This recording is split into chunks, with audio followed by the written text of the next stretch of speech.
படத்தினுடைய நடிகர் நம்ம ஜீவா தங்கவேலு சார். ஆல்ரெடி நான் சொன்ன மாதிரி நமக்கு எப்போ பார்த்தாலும் சூப்பர் ஸ்டார் ஞாபகம் வந்துடும். இப்பவும் அப்படிதான். வாங்க சார், உங்களுடைய பேசக்கூடிய நேரம் இது.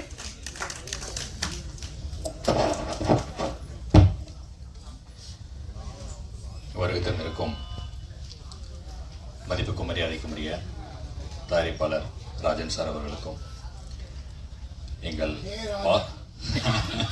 ஒரு டென்ஷனாக பாருங்க கே ராஜன் சார் அவர்களுக்கும், என்னுடைய அன்பிற்கும் பாசத்துக்கும் உரிய அண்ணன் ஜாகவத்தங்கம் அவர்களுக்கும், புரட்சி இயக்குனர் பேரரசு சார் அவர்களுக்கும்,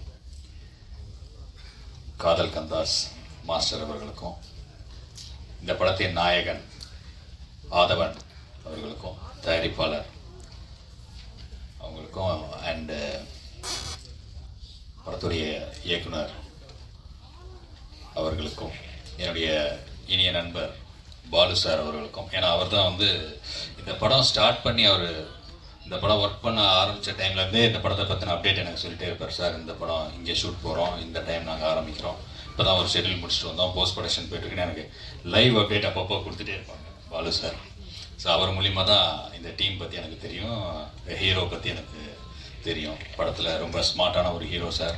அவர் ஹிந்தி ஆக்டர் மாதிரியே இருக்கார், புதுசாக பெருசாக வருவார், இந்த படத்தில் ரொம்ப நல்லா பண்ணிகிட்டு இருக்காரு அப்படின்னு சொல்லிகிட்டே இருப்பார்.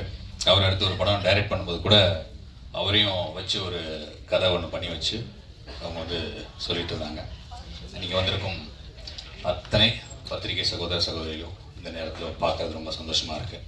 ஒரு மிக்ஜாம் வெள்ளத்துக்கு அப்புறம், ஒரு பெரிய பேரிடருக்கு அப்புறம் ஒரு இயல்பு வாழ்க்கைக்கு சென்னை கொஞ்சம் கொஞ்சமாக திரும்பி இருக்கு. இன்னும் திரும்பாத பகுதியில் இருக்கிறவங்களும் விரைவாக திரும்பணும்னு கடவுளை வேண்டிப்போம் இந்த நேரத்தில்.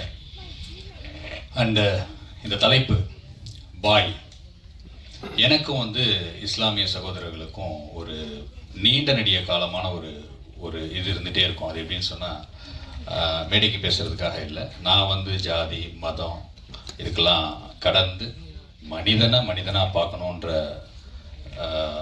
ஒரு உயிர் இன்னொரு உயிரை மட்டும் பார்க்குற அந்த ஒரு இதிலே பழக்கத்திலே வளர்ந்தவன். ஸோ அதனால் எனக்கு வந்து எல்லாருமே ஒன்று தான், எல்லாருமே சமம் தான். எப்பயும் நம்ம அன்பை மட்டும்தான் பகிர்ந்து நம்மளால் முடிஞ்ச நல்லது செய்யணும், நல்லது செய்ய முடியலன்னாலும் யாருக்கும் கெடுதல் செய்யக்கூடாதுன்ற ஒரு பாலிசியோடு இருக்கக்கூடியவன்.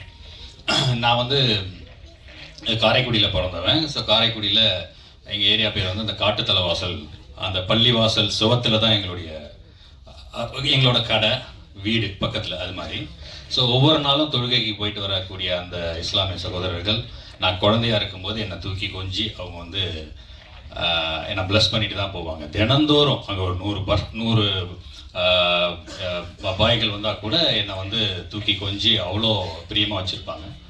அதோடைய கனெக்டிவிட்டியோ என்னமோ தெரியல, இன்றைக்கும் நான் எனக்கு நிறைய இஸ்லாமிய சகோதரர்கள் இருக்காங்க. இன்றைக்கும் பார்த்திங்கன்னா தென்னிந்திய தர்கா அசோசியேஷன், முஸ்லீம்ஸ் அசோசியேஷன்ஸ், அந்த மாஸ்க் அசோசியேஷன்ஸோட பிரசிடென்ட்ஸ் எல்லாருமே எனக்கு ரொம்ப நெருங்கிய நண்பர்கள். ஒரு நாகூர் தர்காவாக இருக்கட்டும், பிரான்மலை தர்காவாக இருக்கட்டும், நிறைய தர்காவிலேருந்து என்னை தேடி என் வீட்டுக்கு வந்து என்னை வந்து என் கூட அந்தளவுக்கு ஒரு நட்போடு இருப்பாங்க. இப்போது நான் இஃப்தார் நோன்பு எல்லா நிகழ்ச்சியிலையும் நான் வந்து கலந்துக்குவேன்.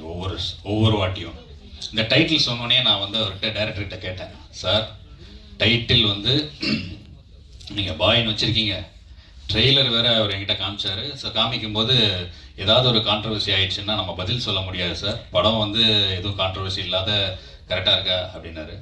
அதுக்கப்புறம் போஸ்டர் டிசைன் காமிச்சார். டிசைன் காமிச்சோன்னே ஹீரோ வந்து அந்த குல்லா விபூதி பட்ட கையில் சிலுவை, இது வந்து அப்போ நான் கேட்டேன், நீங்கள் என்ன தலைவர் ஃபேனா?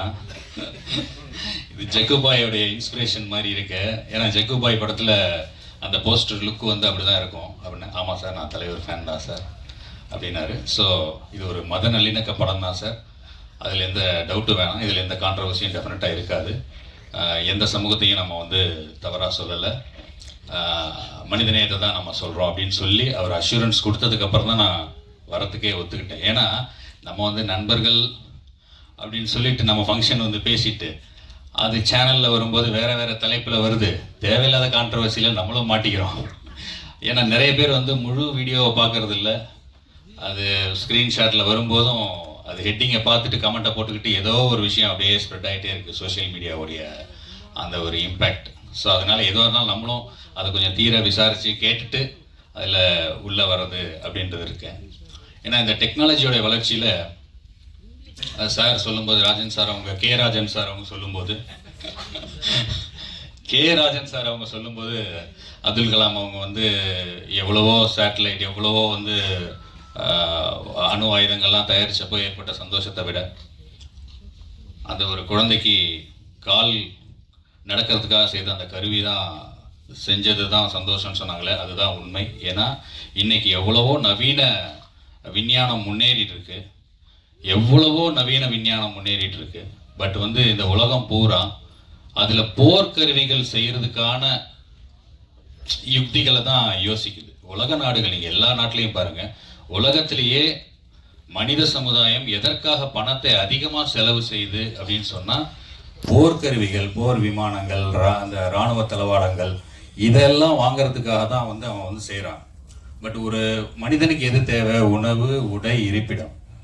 இந்த உலக நாடுகள் எல்லாமே வந்து இந்த இராணுவத்துக்காக செலவு செய்கிற பட்ஜெட் இருக்கு இல்லையா, ஒவ்வொரு ஆண்டும் நம்ம இந்தியா உள்பட இராணுவத்துக்கு செய்கிற பட்ஜெட் நீங்கள் போட்டு பாருங்கள்.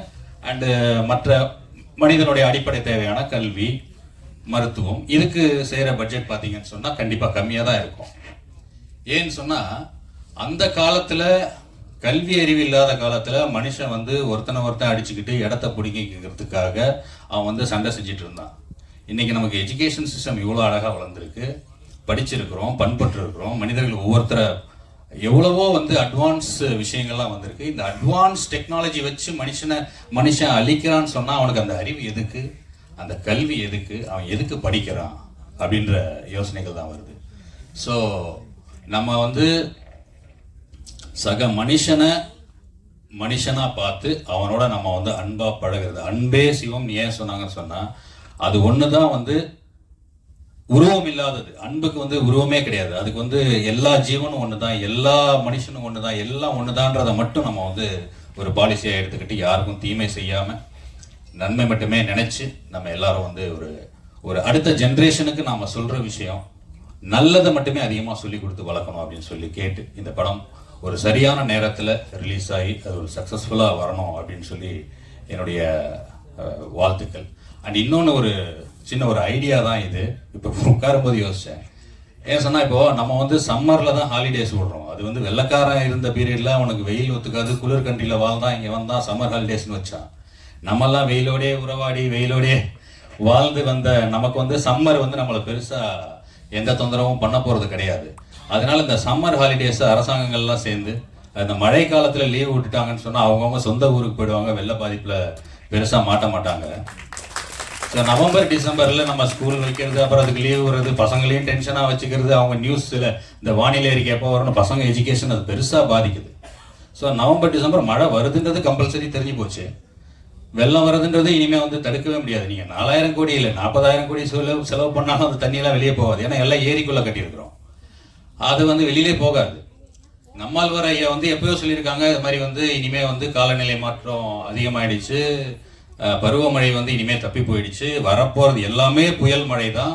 புயல் மழை வந்து இவ்வளோ தான் பெய்யும், இத்தனை சென்டிமீட்டர் தான் பெய்யும்னு கணக்கே கிடையாது, எவ்வளோ வேணால் பெய்யும், அது பெரிய டிசாஸ்டர் தான் போய் முடியும் அப்படின்னு சொல்லி. ஸோ அந்த லீவ் விஷயத்தை வந்து நவம்பர் டிசம்பருக்கு ஷிஃப்ட் பண்ணிட்டோம்னு சொன்னால் எல்லாருமே சென்னைக்கு வாழ வந்தவங்க தான். இப்போ நான் கூட லீவுன்னு சொன்னால் ஒரு 2 மாதம் ஊருக்கு போயிட போகிறேன், வெள்ளம் பாட்டுக்கு வந்துட்டு போயிட போகுது. போனதுக்கப்புறம் திருப்பி ஜனவரியில் வந்து நம்ம ஃப்ரெஷ்ஷாக நம்ம வேலைகளை ஆரம்பிச்சுக்கலாம். ஸோ அதை வந்து அரசாங்கங்கள் ஒரு பரிசீலனை பண்ணணும் இந்த நேரத்தில் அப்படின்னு கேட்டு இந்த படம் வெற்றி அடையணும் அப்படின்னு சொல்லி கடவுளை வேண்டி வணங்கி விடைபெறுகிறேன். நன்றி, வணக்கம்.